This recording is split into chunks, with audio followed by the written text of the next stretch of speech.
1, 2, 3, 4. Ladies and gentlemen. Ladies and gentlemen. That's right, the big dick is here. Get ready.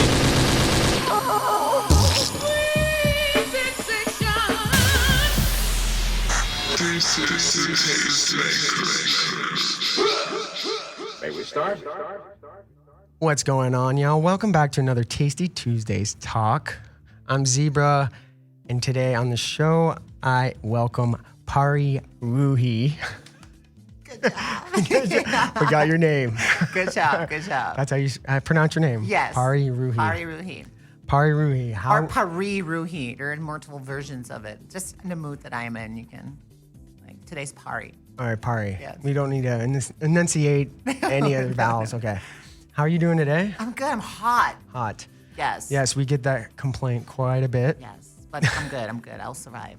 You'll survive. Yeah. Survive throughout this, and then whatever happens, after. Yes. So how are you doing? How's today? How I'm you good. are? I'm happy. I just told you, I live like 10 minutes away from here. Yeah, you walked here. I just walked here. Yeah. So it's good to You live in the heart of Hollywood. in the heart of like where all the junkies and the homeless and all the houseless. You can't say homeless anymore. Yeah. Houseless and creatives Houseless. I think that's right? Houseless. Yeah, houseless. You can't say that. I mean, it's not. Isn't homeless mean the same thing? I don't know. Listen, I'm just trying to be political correct. Yeah. Okay? I mean, Yes. it just seems like the same thing, but nicer way, I guess. Yes. I mean, homeless doesn't sound bad either. I don't think it's just Yeah. whatever it I means. don't know. you Whatever know? makes people. Whatever. I mean, I don't think a houseless person cares if you call them homeless. No, they don't care. No. It's all for Yeah. everyone around them, Yes. right? So you moved here in 2018, you told me? I came here for the first time in 2018, and then I went back and figured my, I would say STD status, no, my immigration Your status. STD status? My immigration status, figure it out, and then Came back clean. I now. came back Both. clean, yes. Oh, okay. Gotta make sure. And then, I mean, yeah, you I know. mean, yeah. No, I came, and then this mean, is getting you- very strange. This I conversation. know you have to get, you can be advocates. You should be getting checked. Yes, Yeah. get checked every 3 months, kids. Very important. And then, I got my visa and I came. All right. And you were on vacation. We try to coordinate this for a minute, but let's just start from the beginning, basically. Yeah, because Yes. I was mentioning you this off the air that you're from Iran. Yes. I Not said it right. Iran. People, not Iran. Iran. And with the climate going on over Yeah. there. But just give us a little, backstory of, Of my story. your story Yes. of, because that's Yeah. where you're from. And Yeah. we can talk a little bit about Iran. Yeah. I love how you put the emphasis on it every time. Yeah, so Pari. once upon a time, born in Iran. My father was a Navy officer, and my mom was a socialite / housewife / taking care of the kids and living her best life. Well, not living her best life, but my father was addicted to drugs, and he was a woman beater, and he was just not good for her. And when women want to divorce their husbands in Iran, it's basically not possible to get the kids. So my mom made like a master plan to get me and my brother out of there, and she basically kidnapped us. And we fled to the Netherlands, and then we were refugees in the Netherlands for basically 3 years until we got a citizenship, and we went to school there, and yeah, that's how it started. But my home country, all my family lives in Iran. I don't have any contact with my family there. I mean, when I used to live with my mom as a kid, they would call and we would speak with each other sometimes.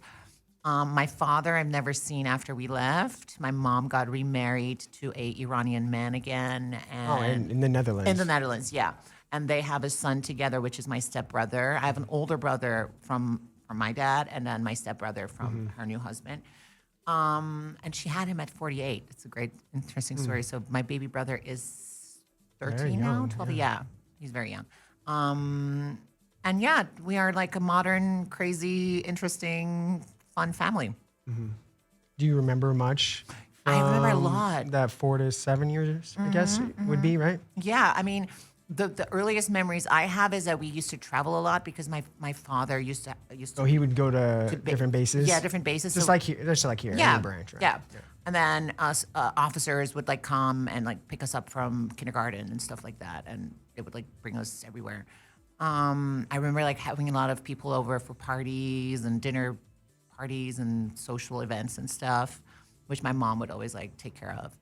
And I also remember leaving Iran, like the journey, because we went through Turkey and like through the mountains. And how does like it was how did that happen? Just by like train or right? Just so we were you with a group of people or did you? Well, that I you know remember of? that what I remember is me. What I always see is me, my mother, myself, and my brother. I don't see other people, but what I know is that because I wrote a book, and in the book, my mom helped me like memorize a lot of things because I forgot a lot of this Yeah, stuff. that's what I was wondering what your mom was telling. Informed me about a lot of stuff. Yeah. So basically, she contacted smugglers who gave us fake passports. So it was the idea. My mom sold the idea to my father, like, you are fucking up in this country. We need to get out of here. Your reputation is bad.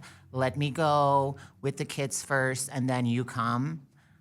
So my father would like basically. He believed it. And he believed it. And she's a great actress, you know. She's like, let me fix this, and she made it happen. So we got a smuggler who got us on the bus from Tehran to the mountains somewhere. I think like Kurdistan or somewhere near Turkey border, and then we were there for a few days until they gave us like fake papers, and then from Turkey we took the plane I think we took the plane. I have to be honest, after I wrote my book, I never read it again because it's so traumatizing for me to like go back in these things. So I have like flashbacks of how my story is, but read the book, people. I think what I memorized is we had like book plug. What is the name of the book? We'll talk about it. But what is it? In German, it's Mein bunter Schatten, Lebensweg einer transgender Frau, which means my colorful shadow, life journey of a transgender woman. All right, we'll get back to that. Yes. So basically, we got we changed our nationality to like Spanish people or something, and then we went from Turkey to this was the story. We went from Turkey to Germany, and then in Germany we were supposed to go to a refugee camp there, but it was so bad and the climate was so racist and so horrible that I think the next day we took the car, and then with the car we went from Germany to the Netherlands because they're neighboring countries. So that's how it went. And I in the book it's also described my mom was like playing us off as like Spanish tourists who were visiting Turkey, and I do remember my mom telling us like, do not speak in the plane. Don't say mom, don't say anything. And we were kids, but our mom is our God, so anything she would say, we would listen to her. My brother and I were just frozen, and we just did what she said. How old your older brother? He's 3 years older than I am. Okay. I'm 33. He's 36 now. Okay. Yeah. So yeah, I mean, your mom she knew what she was doing, and I mean, you do whatever you can, Survival mode. Yeah, and you just turn it on. And she just went for it. And the sad thing is, when we arrived in the Netherlands, she just completely broke down because like all the stress came out, and I'm sure. Yeah, she went mad. So basically, the 3 years that we were in that refugee camp, it was really hard for her to like, you know. And I was really, she couldn't handle me because I was all over the place. Yeah. And well, you're a young child, so. And I was dealing with my gender dysphoria, and in Iran, I already had like guidance, and there was like help. We had psychologists on the base camps to help the soldiers and the Marine officers and stuff like that. And I would go for like talks, and they would always tell my mom, thank God, they were like, let the child be. It's insane to me because it's such a strict Islamic country, but they were so open with this subject with her. They were like, let her be. Maybe it will change down the road, maybe not, but let the child express themselves and then see eventually which that's interesting. They're really open like that. Yeah, it's like Thailand in Iran, but the unfortunate thing is like they forced gay people to undergo gender reassignment surgery, and the surgeries aren't that great. And what happens is you'll get the surgery done and stuff. Like the focus is only on surgery. Like you cannot be a woman with a penis or a man with a vagina. It's just not possible. Society will never accept you. So you end up doing everything. Yeah, even doing everything. Like they change your even passport. if you don't want to. Yeah, they force you to do it. You have to do it. So even if you do it, like nobody will hire you. Nobody will you can't get a job. Everybody, not everybody, but a lot of the trans people, they end up doing prostitution or doing illegal stuff because they can't make money. Yeah. So it's really hard. And then this is a little bit off topic, but Yes. is that of, is it difficult to go back then if they like? Well, in my case, I've never went back. No, I'm not saying you, but like in that situation, because they're forced to, and What do you mean, go back? Oh, what do you mean like going back? well, saying because they were forced to because they had these feelings, Mm-hmm. right? And then maybe they were just feelings at the moment, because they're saying, "Oh, I'm gay," but maybe the person was just gay. Homosexuality is not allowed in Iran, so there is no option for you if you are gay and you. Well, you're saying Thailand too, so I didn't know if Oh you're. no, I mean in Thailand it's like socially accepted to be trans. Oh, okay. More. Okay, That's what I yeah. meant. But Okay. in Iran, That makes sense because yes, homosexuality is just not allowed. It's something forbidden. So even if you come out as a gay They want to man, transition you you. have to transition Wow. because they consider being feminine to be a woman. So that you have to, and if you don't do that, you'll be imprisoned or you have to leave the country. Which you have. But most people They leave. They flee. they leave or they get oppress forced, it. They oppress it or they don't Oppress it. show it. Yeah. Yeah. Which it's crazy because we do have a big LGBT community inside of Iran, but it's just very sad the way they're treated, and there's no opportunities for these kids out there. It's really sad. So my wish is to one day be able to go back and help these kids out with whatever I can do.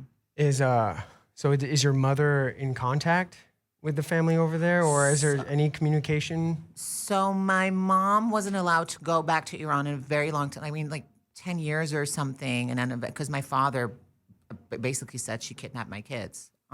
So she was like, she couldn't go back to Iran for a very long time until the news came to us that my father had passed. And then my mom could go back to Iran and like figure all of that out and prove that, she divorced him and she got a new husband and whatever not. But now she doesn't go regularly, but she goes back sometimes to see her family. And I mean, I can't blame her because everybody she knows and she loves is over there. Well, she left for you guys. Yes. For your yes, safety. yeah. But is she also in communication of what's going on in Iran as well with all the protests and? So I have to be honest. I haven't spoken to my family or my mother in 4 years. Oh. Yeah, we used to have a great relationship and we were great together. But I chose to just not be around them anymore. I made that decision like 4 years ago because we had like a really toxic relationship and I don't get along with my stepfather. So I broke that contact completely off. So I don't know what her views are, but I do know, I know like my mom is super upset about what's happening in her country, of course. And her heart bleeds for her family and for her people. That's the most natural thing that, would happen to anybody, I guess. Are you in communication with your brother? Or? No, I never was very close with my brothers. The last time I saw my brother was also like around 2009, 18, somewhere there. And, I feel like you can love people, but from a distance. I don't need that in my life. I love them, but like from an arm length. Yeah. Okay. Yeah. But everything is good. We don't hate each other. I don't hate anybody. I just don't need that in they can't eat at my table anymore. Okay. Yeah. We don't need to go there then. No. We don't. Okay. Yeah. My mom did the best with what she could do and the tools that she had, but unfortunately, it wasn't always enough. Okay. Yeah. All right, we'll leave it as that. We're not going to say more to gossip magazines might write something tomorrow. No, I'm joking. This wasn't in the book, so that's why I want to get it now. She was very involved with the writing of the book and everything. So when the book came out, everybody was like, your mom must be so amazing. You guys have such a great relationship. The book was, I think, what I saw was in 2016. Yes. So then you guys stopped talking to him after that. So the interesting is we had like a really rocky relationship. The book came, we were great because it was like therapy for us. And then we started seeing each other and having a bond. And then around end of 2018, we had like a big falling out mostly because of my stepfather. And I was like, either them or your daughter, and my mom chose for that life, and I wish her all the best. Yeah. The end. Yeah. And then that's the end of the conversation. The end of the conversation. Thank you very much. I'm going home now. We got everything. Yeah. So do you have much involvement from your homeland, or? So, I mean, I love my homeland. I love my course, culture. I speak the language. I love the food. I love everything about Iran. Unfortunately, the climate has been like this for 40 plus years. Forever. Forever. I do know my history. We do not come from this. This is put upon my people, and I'm so proud of my brothers and sisters there that are showing their resistance towards this, and all the people around the globe that are standing up and demonstrating. I mean, we had a demonstration here in LA a few weeks ago, or was it 2 weeks ago? And it's incredible that the newer generation has had enough, and they show that by resisting. The unfortunate thing is that a lot of people are being killed, and it started with Masha Amani. Yeah, Masha Amani. And I read that. hashtag Masha Amani. Everybody go check that out. Like, just get informed about what's going on. Yes. Yes. I mean, so many people after Masha have died, and before Masha have been killed. So it's not only her, but she was. Well, there's always a face that starts a movement. Yes. Of some particular moment, that happens. Yeah. There's like you said, there's been like vloggers and other influential people that were singers. Everybody who talked about this issue has been imprisoned or killed. Exactly. You have pretty much no rights there, it seems like, for women at least. Women, I mean, men, the younger men too. Yeah. If you do not fit in that stereotypical view of how you should live by the book, the Quran, and there's the Sharia law. If you don't live by that law, you get exiled, or you get killed, or something bad happens to you. And then I was wondering, because I was reading about it, Masha, and they said the hijab was worn wrong, correct? The hijab was not. It was worn incorrectly. It was put on incorrectly. Yeah, incorrectly. I mean, that's just what they're saying. Yeah, and then, just ridiculous. but I also saw some video from the BBC saying the government was showing that she had a heart attack. Yes. And they showed a video in some public area, and she fell over. But I don't even know if that was really her. So when they tried to put her in the car, they beat her head, beat her up, and behind the scenes, we don't know what happened. No, we don't. No, of course not. But they're notorious for doing stuff like that and torturing. Go ahead. I'm sorry. Yeah, I mean, 2 weeks ago, there is a girl. Her name was Nika. I'm so sorry, I don't know her last name or her first name correctly. But this young girl was at one of the demonstrations. She was on the phone with her mom. She gets disconnected, and a few days later, the mom gets a call, come pick your daughter up, and her entire face and skull is bashed in. And the kid, the mom wants the body back to bury the body, and then within a day, the body gets kidnapped from the morgue, and the government buries the kid because they don't want more attention on what's going on. It's just horrible. Yeah. It's just horrible. So it's a huge rise from the younger population because they have technology now, and they know what's going on versus not being brainwashed by the media or the government. Yeah. Kind of like, I kind of look at it like how Russia is. The younger generation are fed up, but the older generation they're still for it because they're. That's all they know. Yeah, that's all they know, and they're brainwashed basically. Whatever's being spit out to them on the media or the television. Yes. So, but what people need to understand is in Iran, you can't just demonstrate or be on the street. So they're killing, like you said, they're killing people. Even in my mom's generation, they didn't want this regime, but they couldn't just go on the street and be like, we don't want you, because it will just kill you. So people just tolerated this for so long. Yeah. It's the majority of people don't want this. Yeah, and what it seems like, they are willing to risk their lives for their freedom. And that's so brave, and it's incredible, and that makes me so proud to have that as my heritage. So, and I will always use my platforms to speak about this subject. We're doing it right now. Yeah. I'll do it on social media. I wish I could do more, but there's only a limit of what I can do, and I just do my best. Yeah, well, I do my best, Linda. Is that a phrase or what's that? It's a funny phrase. Me and my friends always. I do my best, Linda. That's all I can do. Yes, my best. Thank you, Linda. Thank you, Linda. We'll go back to when you were in the Netherlands. Yes. And you grew up there most of your young life until you were telling me you went to Germany. Yes. We got a citizenship at some point. The 3 years in the refugee camps were just horrible. Me and my brother were traumatized. What goes on?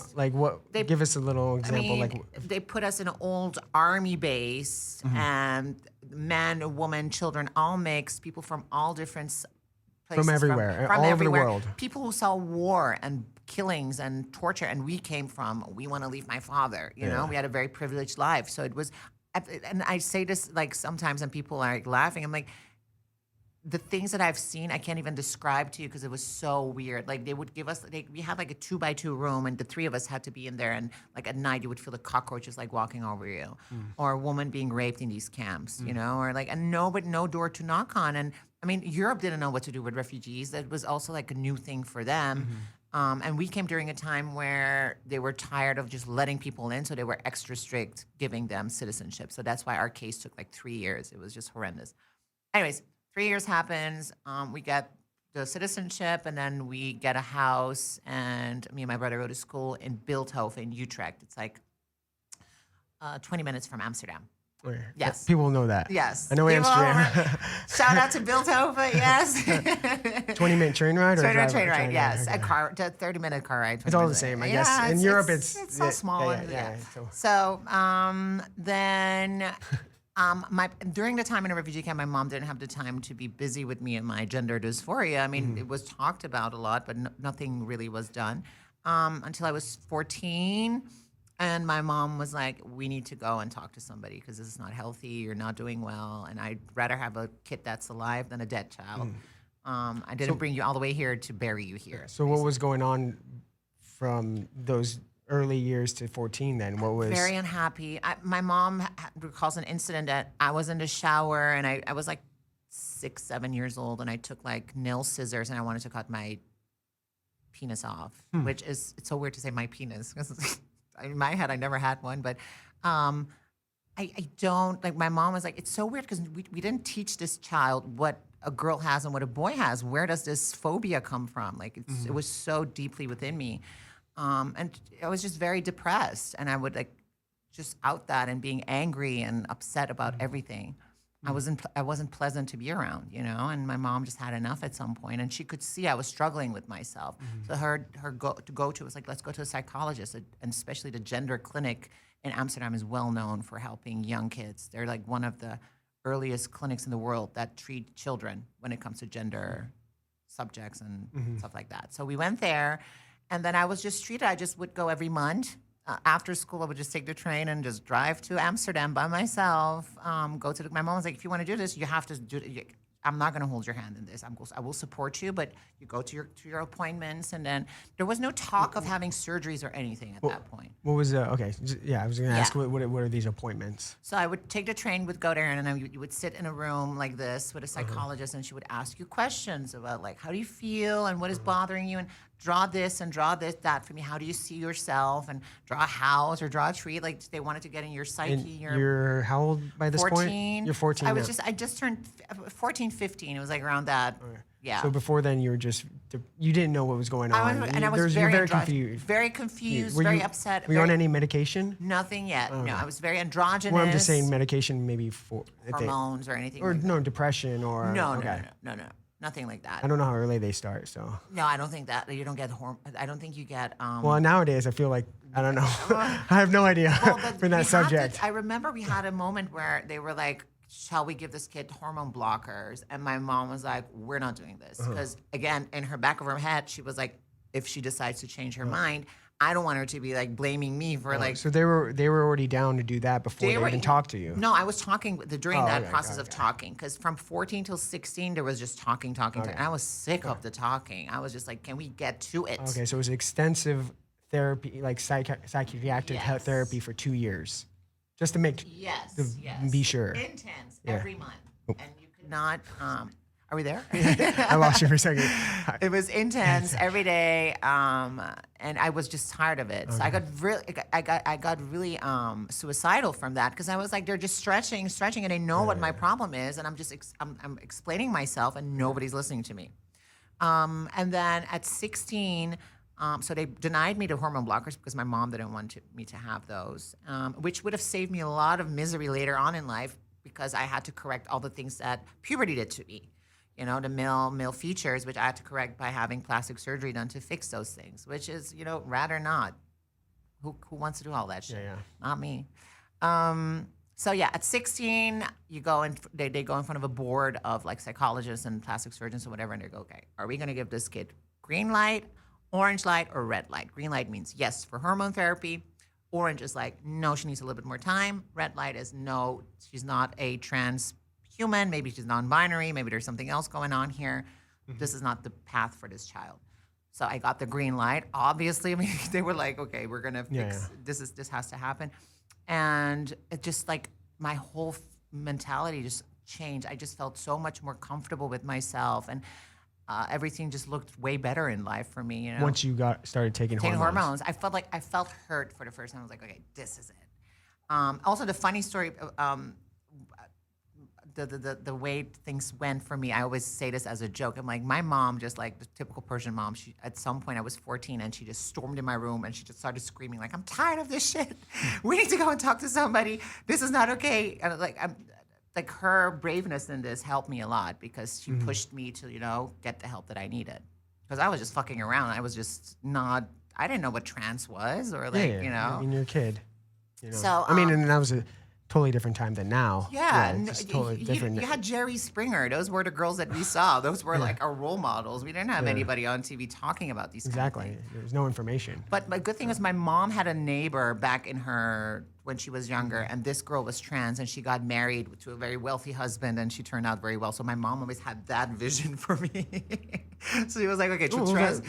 That was that helped positive, it helped because it was a positive experience. Yes. It wasn't a negative experience that maybe you'd see on television or being projected. Exactly. So when one takes hormones, do you see, is it more mental or is it physical? Is it a little bit both that you noticed like how it was changing? Yeah, I felt like, the physical changes took very long. That takes longer. Yeah. Usually, right? Yeah, I think like I started having like breast growth and stuff like when I was like around 18. Okay. Like it took me maybe a good 2 years, a year and a half. 16 you started. Yeah. And then I remember like, because by the time I was 17 when I left my parents' house and I started living on my own in Amsterdam. you said 17? Yeah, because by 16 I started my modeling career. So. Oh, yeah, that's right. I mean, in Europe, you grow up faster than Americans. Yeah. We're fast. No, by 16 I started modeling, so I just moved out at 17. I stopped. I did high school. I graduated from high school at 17, and then my mom was like, "Okay, work or you want to go to university?" I was like, "University? What? I'm going to go like live the best life I can and model around the world and be the next superstar." That was the height. Yeah. When I looked at your IMDb, it says 6'1". your height. Yeah. Well, it said on IMDb it says 6 like and a half or something. I want to know who fills this information. Oh, you didn't do that. No. Yeah, no. it doesn't say 6. It's like 6 and something. Okay, no, I'm 6'1". So I was like, oh wow, she's tall. Yeah, I'm 1.85 and then I was like, that makes sense if you're a model. Yes. Especially fashion model. Yeah. Fashion model. That's tall though for a female. Yes. That's like on the. But in my time, I mean, we're talking about 15 years ago. The standards were still different. I mean, now you have all this diversity. Back then, it was skinny, tall, heroin chic. That was the look. 5'8" to like 6 foot is like. Yeah. The top for a girl usually. I mean, I fixed it, okay? No. I did what had to be done. And when you're taller, though, as a female, you stand out. So men or women, but you stand out more. I started I'm sweating here, by the way, you guys. It's so hot. But we're getting passionate about it. Yeah. Where were we again? What was I saying? You went to high school. I mean, you didn't go to high school, but you graduated high school. But when I started modeling, I was very androgynous. So I would still work like in the male department it was like both ways. I wasn't just like a female model. It wasn't like that. I was just an androgynous model. Yeah. So in some cases, that's the best type yes. because it's great for photos. And this is early 2000s. Oh. Is it early 2000s or the 2010s? Don't quote me on that. Guys, look that up. I was 15, 16. Well, that would have been like 16, 17. That'd be like. Yes. 2010s? Yeah, 7, 8. 7, 8. Here you go. Yeah, around that time. So the early 2000s. Yeah. And I started traveling and discovering the world and meeting people and meeting other trans people. And I was like, oh, wow. Okay, I'm not alone in this. And especially in Amsterdam, it was such a gay, open-minded environment. Yeah, they've always been. Amsterdam is known for that. Yeah. Yeah, they're. And met a bunch of crazy, amazing people. And my party / glamorous party modeling life started over there. So, I mean, how did you just, like any kind of TV show, you just submitted an audition tape? Or But how I started modeling? wait, did you start modeling before the TV show? Or? Oh, okay. So we're not in Germany yet. I'm still in Amsterdam. Okay. Yes. we were talking a little bit how Okay. So how I got to with their Germany. hormones and whatnot. That's Oh, why. yes. And we got Yes. onto like 18. So Okay, yes. So then I lived in Amsterdam and worked in Amsterdam and internationally as a model until I was 21. And then the plan was to go to Amsterdam for a festival called Melt Festival. And me and my friends rented a Melt car. Festival? Melt Festival. What is that? It's a techno house festival. in Amsterdam? No, near Berlin, Germany. Oh, okay. Yeah. I was That's how I ended up confused. I've been there. You've been to Melt? Yeah, I've been to Melt. Yeah, it's super cool. I was there. That's how I ended I up loved in it. I Berlin. went in 2016. Oh, okay, cool. No, Yeah, I yeah, went like yeah, 11, 12. 11, Yeah, 11. I love it. That was one of my favorite festivals I've been to. It's like on an island. Yeah. And it's like Blade Runner with all the kind of and oil we used, like, things, the big- cranes. Yeah, the big disco ball. Yeah, it's- Like, yeah. Yeah, It was that's insane. Yeah, it's an awesome festival. Yeah. It's Sleeping in a tent wasn't some fun though, but I I mean, did it. I don't mind that, did but it. yeah, 24 hours. Yeah. So, Well, they have all music, so. yeah, But techno is like the main. all day, all And night. in my year, they had Lana Del Rey performing. I remember, and I missed her because I couldn't get my makeup right, and everybody was waiting for me. So sorry, guys. But anyways, went to Small the world. festival, and then after the festival, we drove up to Berlin because Berlin is like an hour ride or an hour and a half. Yeah. And I decided to stay. I love Berlin. And like a whole new world opened for me. I'm like, this is it. Here's where I want to be. Stayed in Berlin. I used to go to the Berghain like every freaking weekend church. That's like Berghain is like the techno. Yeah, for Walhalla. people that don't know, it's the like underground techno club that's Yes. hard to get in, and It's incredible. yeah, It's- they denied me. Oh, I'm so And then sorry. I didn't really, I didn't really do my homework, honestly. Did you go like this, like wearing colorful outfit and? Well, like, I was at I went a couple times, yeah, but it was always after like a festival event it was in the summertime when I was there. Okay. So I'd go to like, both times I did, I was at like a festival event, day event. I was just like, I'm gonna go after. But no, and then it was crazy because the first time I tried was, there was no line or anything. oh, It was just was like a Sunday. It was a Sunday, yeah. The best day to go. Yeah, and I just walked up and I got a taste of how the bouncers are there. Yeah. I mean, I got the taste of the bouncers were there when I was there. Wait, so you never got in? It never No, happened? no.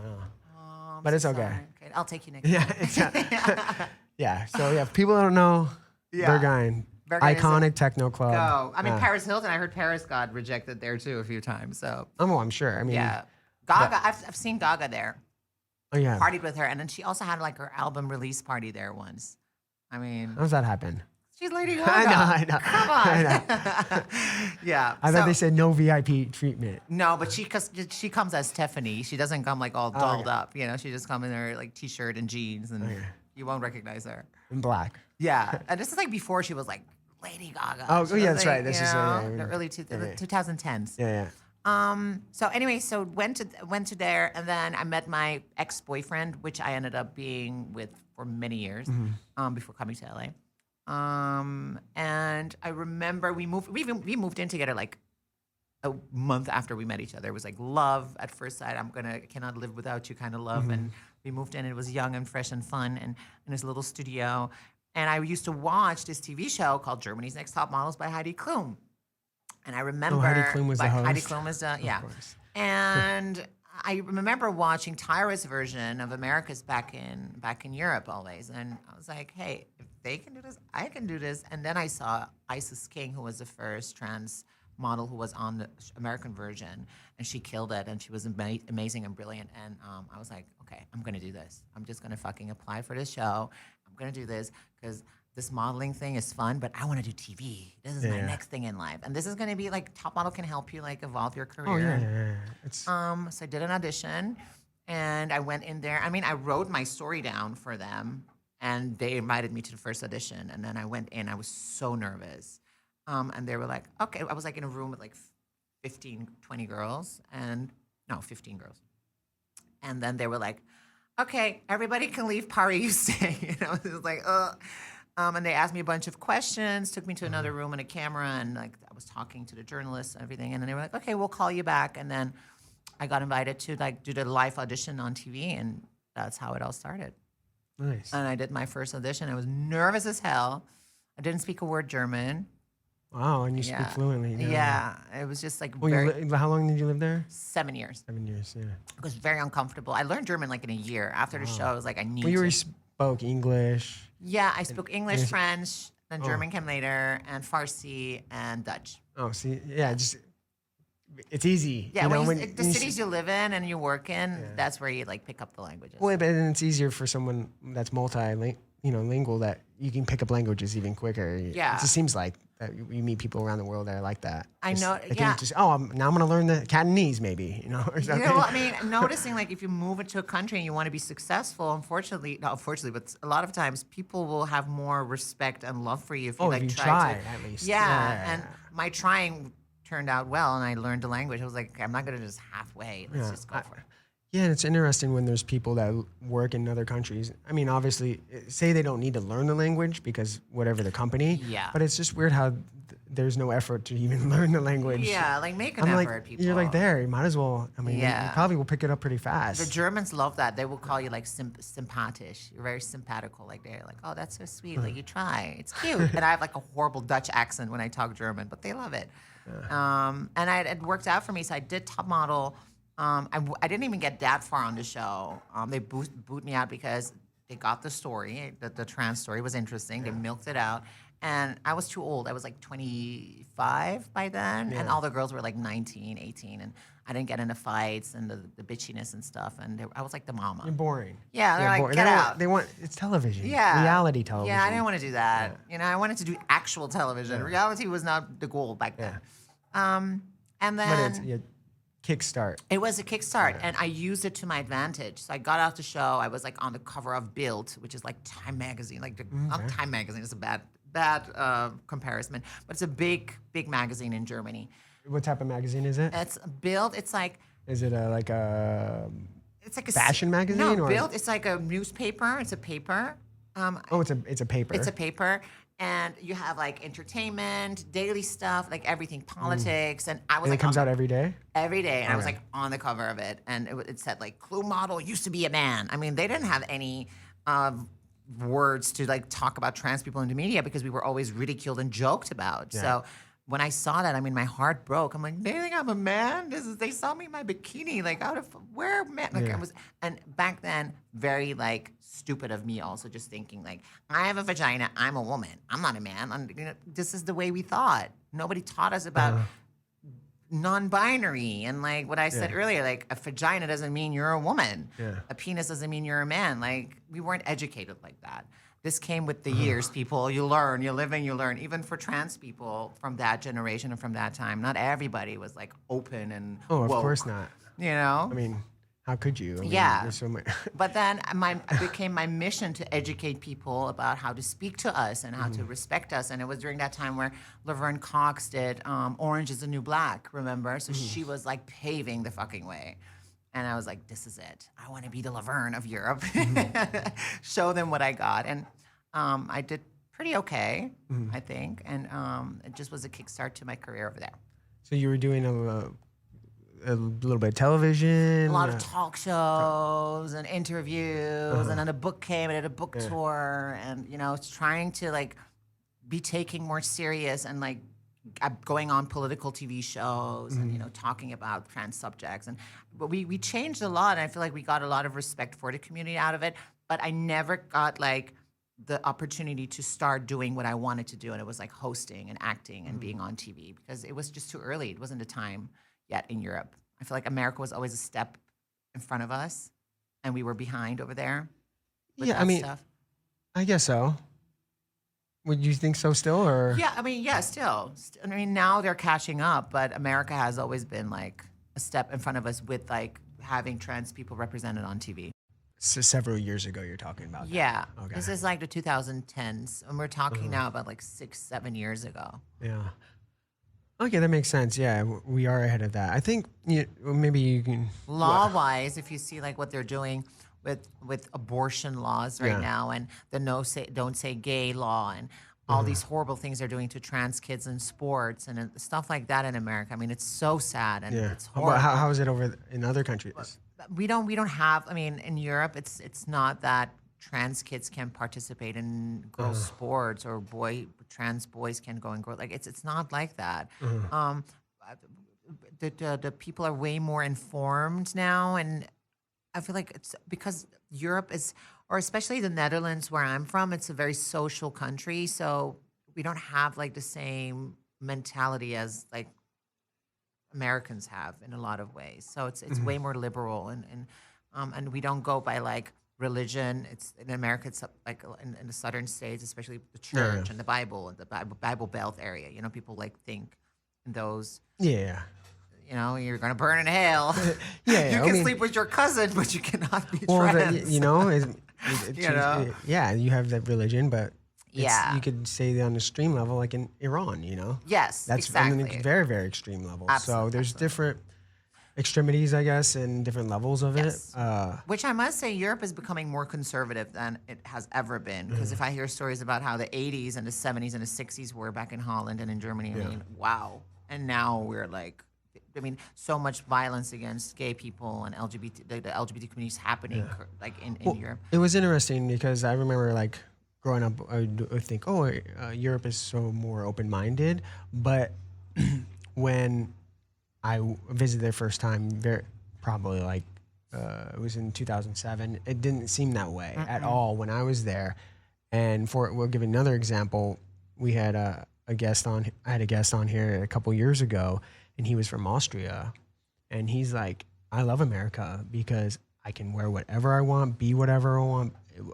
Just express whatever I want. LA and New York, though, people. I mean, to a certain extent. Go to Connecticut, or like go Connecticut. Go like to Idaho, or I don't know, like go to Texas. Yeah. He's saying that when he's in Los Angeles. I mean, for the most part, you'd have to go into a very like strict, closed-minded area. But most parts, like in majority America, people don't really care. No. They're just gonna maybe look at you funny. But you can wear like a bikini top here and like nobody. Well, I'm just saying, kind of in general, I would assume. Yeah. And but he was saying, where he comes from, you can't be open. You can't even wear pink if you wear pink. It's weird. Yeah. So, I guess it just depends where you are. In different America, of course, is always like all the cities is most open-minded, and you can do whatever you want for the most part, and express yourself and whatnot. America is a very, very big. Is America the country? Is America the continent? I'm sorry, I always get that confused. North America is the continent. The continent, the United States of America. It's like a continent, but 300. We're approaching like 350 million people. Yeah, and 50. It's like 50 countries. They say 50 states, but 50 countries. I mean, as you know, in Europe, you can take a train ride from do an all-day train ride, and you'll be in a totally different world. Yeah. I mean, here too, if it was all day, no, actually, you'd be still sometimes in the same state. Right. Yeah, it's 12 huge. hours. You might just. I think from going from the Mexican-California border to just Oregon, that's a long-ass drive. That's I don't know how long. I'd have to map that out, but at least 16, maybe more. I'm not sure. It's a long drive. Don't quote him all this, people. California's a big state too. It's a large state. Yeah. But I was wondering, it seemed like your transition was pretty positive, right? Do you have anything negative to say about it? Like your experience, how did people treat you? And it didn't seem like it. I mean, from the brief explanation I was you were telling me. bullied a lot in school. Bullied a lot. The press hasn't been always very great with me, especially in Germany. Every bad word you can imagine, they've called me, mentioned me. I mean, I had an interview with a very pronounced magazine. I won't call the name because I do wish to work with them again. It was just this one journalist who was shit. And I couldn't believe she asked me this question. She was like, so do you top or bottom your partner? Wow. Like, do you use your penis? It's like, first of all, I don't have a penis. And second of all, if I had one, that's none of your fucking business. Yeah. Like, why do you think you're going to ask me these kind of questions? Trans people are unfortunately still being treated as second-class citizens or third-class citizens in the world. Was that a woman? It was a woman asking me this. And maybe she felt that was she could ask Yeah, that. I don't know. no. That what is between my legs and how I use it and what I do with it is none of your business. And if I want to share that with you, I'll make the first approach. But you should never ask people that. All right, I'm taking my notes. Yes, I'm just very open in talking about my surgeries and I come from a very privileged background, and I know the privilege that I have. Well, you just said, you had your bottom surgery, so Yes. that answers the question Yes. right there.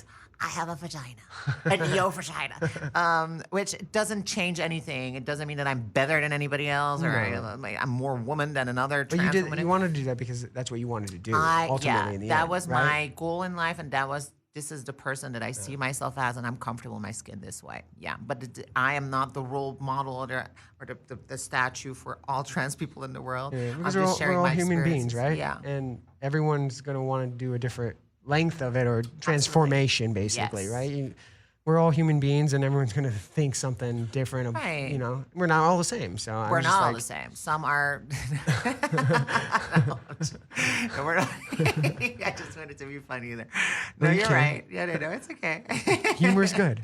Humor is good. We're having a lot of fun here. Is that sarcastic? No, we are. We're having a lot of fun. No, this is fun. This is, by the way, my first podcast in America. All right. Yes.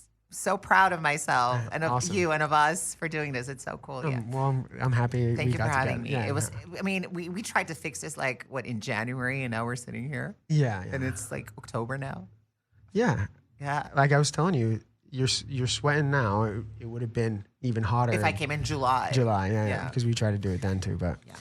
So we were at after Top Model, all the press and media and stuff like that. And eventually in 2018, when I came here for the first time, I was like, I'm going to go to LA because I'm done with Europe. I've done it all. And there is no more platform for me to achieve more than because Europeans do have the mentality of we're all equal. You cannot shine too much. You cannot stand out too much. It's like a little bit I don't want to say communist, but it is kind of sometimes communist when you it say that. is. Yeah. I mean, I don't mean to, but you cannot stand out too much because you get bashed. And I was getting bashed left and right because I was just I wanted to be doing more and I wanted to stand out more. Well, people don't realize if you are doing that, that can be an inspiration for other people. That's only going to make other people better sometimes when you are doing outside the norm. I mean, because if people are just in the box. What's the point? I completely agree with you. And for me, the funny thing is when I came here, my career took really off back in Europe because I think somehow Europeans think when you go to LA, you're the next Britney Spears. Yeah, they don't know what's really going on, but they think just you're a they know you. superstar. Yeah. And so I did huge campaigns. I was the face of Pantene Pro V, I saw and I that. was the face of Beate Uhse, which is Was a this- huge German brand. Was the Pantene the shampoo? The or- shampoo, the conditioner, the Both. mask. You had both. The whole shebang. Were you in the? Was that commercials or everything? Magazine? Everything. TV ads, And magazine. it was like an herbal essence commercial. Shaking my hair. Well, the herbal essence, Remember maybe- those commercials, the herbal essence? Do you know it? They're in the 90s in yeah. America. Yeah. Where they're having sex. Oh, we're oh, Yeah. I want to do those noises. Yeah, they're moans and go. Yes. I remember. Well, the funny thing is with Pantene. So you did that. Yeah, and I had an interview. They were I was I can't believe I'm a shampoo girl. I used to watch these girls as a kid on TV, and now I'm just sitting here and and the commercials are crazy. You're in a studio with 50 people and cameras and lights, and they fly you out and drivers and I mean. It was incredible. I'm so grateful that I had this experience as a trans woman because now look at all the girls around the world working. And I had an experience where after Top Model, I wanted to have an agency. 17 modeling agencies didn't allow me to sign with them. And one of them told me, the same way we don't have black models, we don't do trans models because there's no market for that. And I told them, I'll make a market. Watch me do it. Where was this? This is in Germany. And look at us now. So many years later, it's a huge market.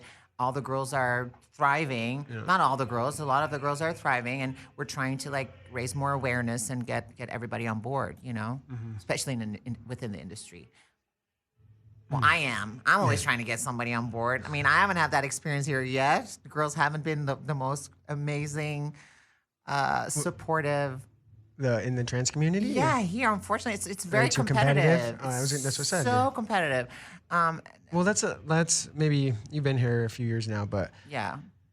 Just people. I think I can generalize it a little bit. People are competitive here, and they don't Very really. much so. I don't, and that's another thing. Like, if you look out for one another, that's only going to help you out. Like, if you push one person forward, you push the other. That's what I think. But people, like, it's just a LA thing. I think people. It doesn't matter if you're man, male, or man, woman, trans. Yeah, whatever. That people are just they're out to get somewhere for themselves. Yeah. And it's a generalization, but it seems like a little bit more here. It is. Yeah. And I'm a firm believer of bring an extra seat for your sister or for your brother. Like, that's my natural. I'm not a competitive person at all. Yeah. I think whatever's there for me is for me, and I'll get there and my own way, and whatever's there for you is for you. But over here, it's a bitter pill to swallow. Yeah. So what has been your experience here? What is your primary goal right now? So I'm signed with CSD here, which is a great agency, and I am in the print and commercial area of the modeling industry. So you're still modeling? Still modeling, print and commercial work, and I would love to do TV here. And it's just auditioning here and trying to get your name out there. You know, that's what LA is about. And getting I got one opportunity. Well, hopefully a good agent too. That's your agent? CSD is they're my agents. Yeah, so hopefully you have a good agent that's sending you out to the right appropriate gigs and auditions. Yeah. But it's as you know, it's anything like that is just It takes time. And the influx of like going and being persistent like anything else. But I mean, as long as you keep at it, you never know. I mean, the goal is just to be happy with life and healthy and at the same time having fun in what I do. And I mean, I'm happy I had that experience back in Europe, and I can close that chapter and be here and live this new life that I have, and we'll see where it goes. I'm just not. I'm not the kind of person who's like keen and focused on I want to be famous and I want to like no. I experienced that over there, and it was great for what it was, and now it's here. And for me, success is not always fame. I know that's not the goal. The goal is to be happy and healthy. Yeah. Isn't fame is success, or is it success fame? Like, wait, it's success when you comes have first, and when you then- are successful, it is fame. Yeah. Yes. But It doesn't have to be like Yeah. worldwide fame. Exactly. Or like I love to go like outside and do my daily stuff. I don't want people like following me and asking me for autographs and paparazzi. Like that is crazy. I want to have a whatever normal is, but as normal as possible life. Doing what I love and making my money and being able to support myself at it is just that's the goal. Yeah. What is your advice for other trans people? Yes. Dear trans people. Trans people. Dear trans people. First of all, buy my books. No. One of the advices, my good friend Charlie Craig. Is the book? So the book is in German. Would it help? No. So my would it help for someone that's absolutely. Okay. It will, yes. It's like It could be a self-help. It could It's help autobiography. you. You need to live your life for you. My book is my story, and it might inspire you to do things your own way eventually in life. But my friend Charlie Craig's, her book is called To My Trans Sisters. If you want it, and it's a book full of letters from trans people to other trans people. And I'm one of those trans people who wrote in that book. And we give other girls advice and tell them, hey, sister, I wish I did this different. Or listen, maybe try this or do this. And it's okay. You're not going to die. This is fine. You're a survivor. You got this. So we're trying to like inspire each other. And that book is a beautiful bundle. To My Trans Sisters by Charlie Craig's. Get it on Amazon. I ordered a bunch of those, and every time I meet a trans friend or person, I give them one of those. It's such an inspiring, great book to have. So yeah, get that. That is a book that I tell people to get it. And then because you went through an extensive process, that just seems like that was the norm back then, even in America, I think. Do you think it should still be that way? Like 2 years. It seems like it's easy To transition. Yeah, it seems like it's nowadays it's easier to. It's not easier. No, easier to at least get like hormone. Yeah, hormones. name changes and stuff like that. I mean, everybody goes through it in their own pace and their own path. I mean, my path was like this. I mean, I wish everything went faster than I had it. But I think it's good that I went through it the way that I did. I didn't want to change anything in my life. It made me the person I am today. So. Well, no, I understand it, but I was just wondering, like, do you think that extra time was actually beneficial versus like. No. I mean, you seem like you already knew. I knew. Like, yeah. I was very sure. I know that Kim Petras was like 16 when she had her bottom surgery, or 15. They changed the law in Germany for her, basically, to have it done at such a young age. So when kids, like, people think like this is not something that comes up and like, hey, let's do it. It's like a whole process, and you have doctors and surgeons and a group of professionals who are sitting there and you know, are actively busy with you. So if you can fasten the process, great. But I mean, don't do surgeries on kids that are like 14, 15 years old. Yeah. Wait till they're legal age. That's what I think. When it comes to like having surgeries done, 18 is for me a good, but that's my personal opinion. Yeah. Even though I wish I had surgery at 16, maybe 18 was for me because it's a mental. Well, that's what I was wondering, because you did the you know, for 2 years, yes. You know, and the talks were necessary in my case. Yeah. But it seems like now that talks are not as extensive. Like you can bypass that a little bit. No, talks are still there, and everything is. I feel like it's even harder for kids nowadays because you have so many regulations and rules, and the laws are not pro you; they're against you. If you're a kid, that's good. But I guess if you're 18, you can go right into it then? No, you can never just go right into it. You always have to go through a what is it called? Psychological evaluation, and how long that takes depends on the place where you're at, I guess. I don't know, or the mental state that you're in and how you're experiencing your life and whatever's happening with you. So I don't know if it's 3 years, 2 years, 1 year, whatever works. But at the end of the day, I don't think personally that it's smart to have people cutting in children at all. So I think 18 is a good age to have that. But when it comes to hormones and hormone blockers, from my experience, everything happened in the right time. Yeah. People should know for themselves. I cannot tell for other people what to do or what not to do. Yeah. I mean, it's a positive experience. Yes. I do wish everything went faster, but when you're in there. But when you look back, you think it was appropriate. It was appropriate. They did a good job, yes. And I do wish I had the blockers. I wish my mom was like, gotta let her have the blockers. But unfortunately, it didn't happen. But I had the privilege after that to have a great healthcare and plastic surgery and have the procedures done to undo the puberty, you know? So, and I did a lot of YouTube videos and stuff like that. About your, the whole process? The medical transition. After or during? During, and yeah. But I removed a lot of the videos because I'm in a different stage in my life right now, and I'm not that person anymore, you know? That was then, and this is now. That was then when you're, and it was almost therapy for you, right? Yeah, very therapeutic. And YouTube was back then was so different than it is now, you know? But everything happened for a reason. I'm happy everything went the way it went. The end. Get the book. Get the book. Well, the book is in German, guys. I'm hoping to learn German. Learn German. I'm hoping to find a publisher here who wants to like get the book out, and we're gonna work on it first. Yeah, when I looked on Amazon, it's in German. No, it's in German. It said eight left in stock. Or is that? I always wondered, is that a lie? I think they lie. Is that like because when you like about to buy something, it's like only 4 left in stock? Oh, please, because I'm not getting a check from the book anymore. Okay, they paid me what I had to be paid. I think it's a lie, right? They want people to buy that item they're looking at. Yes, I mean, I think it's like the impulsiveness, you know, like I need to buy it. Yes, the publishing company sells an amount of books to Amazon, and then Amazon decides how much they put online. And because if it was $8 more to buy, I think I would be like a millionaire. You talk to that publisher. Yes, I'm like, hey, where's my check? No, that doesn't work like that. Okay, it's just a ploy to get you to buy it. And if you're thinking about it, or any item, I guess on Amazon they do that all the time. Buy it, don't buy it. Listen to this podcast, don't do it. Call me, don't call me. I'll see you in the streets. You have any last words? Last words. Last words is we're going through such a horrible situation now in the world when it comes to abortion laws and Iran and trans laws and all these horrible stuff. I hope at the end of the day, we need to get more closer to each other and be nicer to each other and just be nice, be kinder, be more understanding, and be more respectful. That's my message that I always give to people. Be kind. It doesn't cost you anything to be kind to someone. You know, stop being an asshole. It's not necessary. Be nice. The end.